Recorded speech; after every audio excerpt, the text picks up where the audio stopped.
to me. Say something. Oh, God. Oh, God! Hey, what are they doing?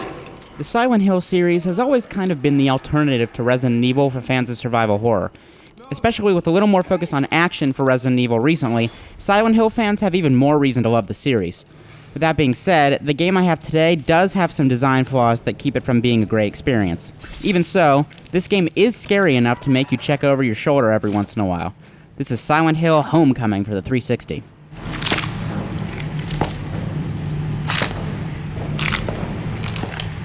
Silent Hill Homecoming actually plays pretty well.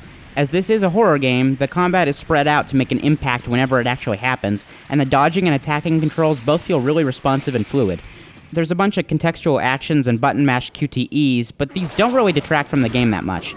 In addition, the game is extremely dark, so it's imperative to check every nook and cranny to make sure that you didn't miss anything. As this part goes, the game is actually pretty interesting.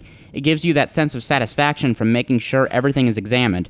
Enemies aren't actually that scary themselves, at least not when compared to other games in the industry, but the setting of Homecoming and the sense of unknowing are really what separates this from its competition. However, the game does have some flaws that show how the developers were trying to mask the technical limitations of the game's engine. Collision detection with walls and invisible barriers are both issues, as is one thing I absolutely hate in games, the inclusion of like 400 locked doors. It seems like 2/3 of the rooms I tried to go into are locked. Now, I understand that a door should be locked here or there, but the game doesn't even tell you until you hit A to open it.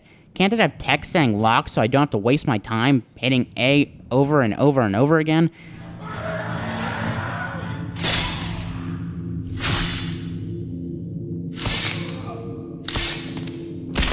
For a Konami-published game, Homecoming doesn't look all that great either. It's about 4 years old, and everything seems to lack that last layer of texture. Facial mapping is actually really well done though, and items in the environment also look like they were designed with attention to detail.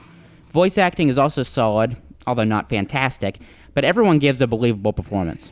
You know how it is. No one ever leaves this place. Yeah, I guess. Silent Hill Homecoming is a fine choice for fans of survival horror, but it also has some problems that really help to turn off newcomers. I'd definitely say it's worth a try if you want some scares though.